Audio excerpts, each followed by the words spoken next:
श्री गणेशाय नमः। गणेश चतुर्थी दिवशी अनेक घरोघरी पार्थिव गणेश मूर्तीची स्थापना केली जाते। तर आजच्या व्हिडिओमध्ये आपण गणपती बाप्पांची स्थापना करण्यासाठी काय काय साहित्य लागणार आहे ते पाहणार आहोत।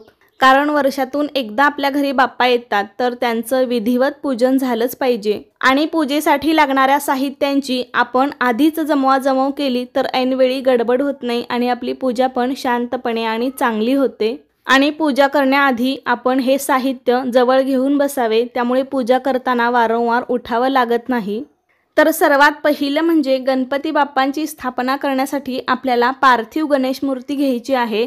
गणेश मूर्ती बाजारातून खरेदी केल्यावर एखाद्या नवीन वस्त्राने किंवा लाल वस्त्राने झाकून आणावी। त्यानंतर गणपतीला अभिषेक करण्यासाठी शुद्ध पाणी घ्यायचं आहे, पंचामृत घ्यायचं आहे। त्यामध्ये दूध, दही, तूप, मध, साखर या 5 गोष्टी मिळून पंचामृत तयार करायचं आहे।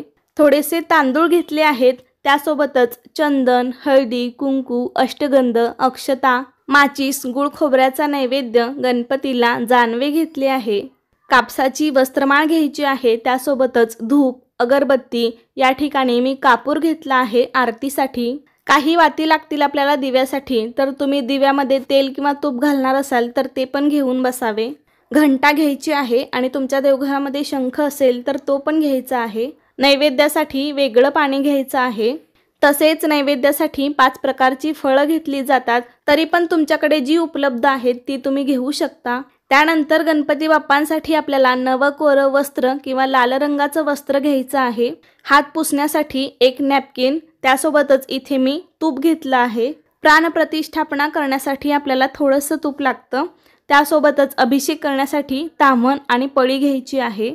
इथे काही विड्याचं साहित्य मी घेतलं आहे, त्यामध्ये खारीक, खोबरं, हळकुंड, बदाम, सुपारी, नाणं एवढं घेतलं आहे। त्यासोबतच कलशामध्ये टाकण्यासाठी पण आपल्याला एक सुपारी आणि नाणं लागणार आहे। आणि गणपतीचं प्रतीक म्हणून आपल्याला एक सुपारी घ्यायची असते, तर ती मी यामध्येच घेतलेली आहे। तुम्ही या सुपारीऐवजी देवघरातील गणेश मूर्ती घेतली तरी चालेल। या दिवशी मोदकांचा नैवेद्य दाखवला जातो, त्यामुळे आपल्याला नैवेद्यासाठी मोदक घ्यायचे आहेत। पण काही कारणाने तुम्ही बनवले नसतील तर लाडू, पेढे अथवा मिठाईचा नैवेद्य दाखवू शकता। पण गणपती बाप्पांना मोदक अतिप्रिय आहेत। पाटाभोवती काढण्यासाठी रांगोळी घेतली आहे। तसेच या ठिकाणी गणपती बाप्पांना सर्वाधिक प्रिय असलेली दुर्वा घ्यायची आहे। 3 पाने असलेली दुर्वा श्रेष्ठ मानली जाते, तर मी 21 दुर्वाची अशी पेंडी बांधून घेतली आहे। सोबतच थोडासा आघाडा घेतला आहे। गणपतीला प्रिय असणारं लाल जास्वंदीचं फूल घ्यायचं आहे। काही विड्याची पानं, गजरा, काही लाल पिवळी फुले, गणपती बाप्पांसाठी फुलांचा हार आणि कलशावर ठेवण्यासाठी एक नारळ घेतला आहे। तसेच एका कलशामध्ये आपल्याला 80% शुद्ध पाणी भरून घ्यायचं आहे आणि त्या कलशावरती स्वस्तिक आणि 5 रेषा ओढून घ्यायच्या आहेत। तसेच 2 समई घेतले आहेत। समईमध्ये मी तेलवाती घालून घेतलेला आहे। पूजेमध्ये पण समईचा एक मोठा मान असतो। तसेच गणपतीसाठी काही सजावटीचं साहित्य घ्यायचं आहे। तुम्ही अलंकार घालणार असतील तर ते पण घेऊन ठेवू शकता।